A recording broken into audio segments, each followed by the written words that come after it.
Traffic చాలన్లకు సంబంధించిన వార్త. అది ట్రాఫిక్ చాలన్లు వసూలు చేస్తున్నప్పటి మొదలుకుంటే గనక ఆ పెండింగ్‌లో ఉన్నాయని, పెండింగ్‌లోని వసూలు చేయాలని వాటిపైన రాయితీలు. ఈ పెండింగ్ చాలాన్ల పైన కూడా రాయితీలు ఇస్తున్నారు. వాస్తవానికి ఇక్కడ ఒక విషయం గమనించాలి. 35-40 సంవత్సరాల నుంచి హెల్మెట్లు పెట్టుకోవాలని, సిగ్నల్ దగ్గరనే వాహనాలు ఆపాలనే ప్రచారం ప్రభుత్వాలు చేస్తూనే ఉన్నాయి. ఈ ఇన్ని సంవత్సరాలుగా చలాన్లు కట్టే వాళ్ళ సంఖ్య పెరుగుతూనే ఉన్న తప్ప తగ్గడం లేదు. చివరికి చాలాన్లు కట్టాలని చెప్పి రాయితీలు కూడా ఇవ్వాల్సి వస్తున్నది. అంటే ఉచిత బస్సు ప్రయాణానికి రాయితీ ఇచ్చినట్లు, సిలిండర్లకు రాయితీ ఇచ్చినట్లు, పెనాల్టీలకు కూడా రాయితీ ఇవ్వాల్సి వస్తున్నది. వాస్తవానికి ఇది బాగా చదువుకున్న వాళ్ళు ఉన్న దగ్గరనే ఉల్లంఘనలు ఎక్కువ జరుగుతున్నాయి. ఆధునిక నాగరికత వచ్చిన దగ్గర హైదరాబాద్ నగరం మెట్రోపాలిటన్ సిటీ నుంచి కాస్మోపాలిటన్ సిటీగా మారింది. ఇది విశ్వనగరంగా ఎస్టాబ్లిష్ అయింది హైదరాబాద్. ఇట్లాంటి నగరంలో కూడా నాగరికత పెరుగుతున్న కొద్దీ క్రమశిక్షణ ఉండాలి. ట్రాఫిక్ సిగ్నల్ దగ్గర ఎవరు ఆపినా ఆపకపోయినా ఎర్ర లైట్ పడినప్పుడు బండ్లు ఆగితే కనుక చాలా సమస్యలకు పరిష్కారం దొరుకుతుంది. ఇక ఒకటని కాదు, సిగ్నల్ దగ్గర ఆపకపోవడం వల్లనే, అంటే 1 నిమిషానికి 2 నిమిషాలకు కొంపలాంటుకుని పోయే ఏం ఉండవు, అంత వేగంగా వెళ్ళిపోయి చేసే పని కూడా ఏం ఉండదు. కానీ ఎందుకు ఆ తొందర ఉంటుంది, తొందర వెళ్ళిపోవాలను ఇంకేది కారణాలు ఏమిటో మరి దీనిపైన చాలా సీరియస్గానే అధ్యయనం చేయాలి.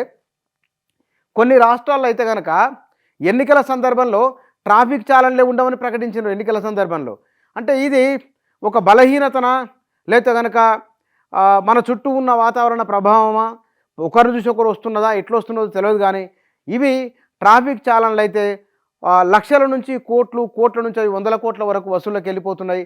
చివరికి కట్టలేక మనం చూస్తుంటాం, కుప్పలు బండ్లన్నీ ట్రాఫిక్ దాంట్లో పడి ఉంటాయి. అట్లా అవి ఇప్పటికీ అట్లా ఎన్ని హైదరాబాద్లో చెక్ చేసి చూస్తే తెలుస్తుంది, ఎన్ని వేల బైకులు, కార్లు అట్లా పడిపోయి ఉన్నాయి. అవి కారణం ఏమిటో, దానికి ప్రమాదాలతోనా లేదా ట్రాఫిక్ చాలన్లు కట్టలేక గుంజుకపోయినా, కారణం ఏదో తెలియదు. కానీ మొత్తానికైతే అట్లా కుప్పలు బండ్లు పడి ఉంటాయి.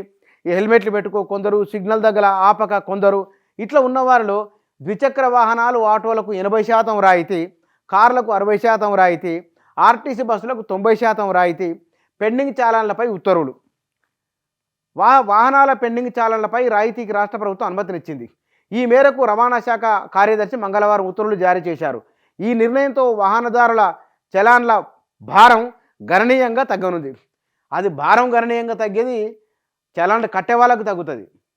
అయితే ఇందులో ట్రాఫిక్ నిబంధనలు ఉల్లంఘించిన వాహనదారుల నుంచి రావాల్సిన చలానా మొత్తం భారీగా ఉంది. కొన్ని ద్విచక్ర వాహనాలకైతే ఆ బండి ధర కంటే చలాన్ల మొత్తం అధికంగా ఉన్నట్టు అధికారులు గుర్తించారు. చాలామంది వాహన యజమానులు ఈ మొత్తాన్ని చెల్లించడం లేదు. ఈ నేపథ్యంలో రాష్ట్ర ప్రభుత్వం పెండింగ్ చాలన్లపై రాయితీ ఇవ్వాలని నిర్ణయం తీసుకున్నది. ద్విచక్ర వాహనాలు, ఆటోల పెండింగ్ చాలన్లపై ప్రభుత్వం 80% రాయితీ ఇచ్చింది. ఆర్టీసీ బస్సులపై 90%, ఇతర భారీ వాహనాలతో పాటు కార్లపై ఉన్న చాలాను 60% రాయితీతో చెల్లించవచ్చు. ఈ విధానం మంగళవారం నుంచి అమల్లోకి వచ్చిందని, బకాయి మొత్తాన్ని ఒకేసారి చెల్లించాల్సి ఉంటుందని అధికారులు తెలిపారు. బండి కొనేటప్పుడు డబ్బులు కట్టాలి, పెట్రోల్కు డబ్బులు కట్టాలి, సిగ్నల్ దగ్గర ఆపకున్నందుకు డబ్బు కట్టాలి, ట్రాఫిక్ ఛానల్ ఉల్లంఘిస్తే డబ్బులు కట్టాలి.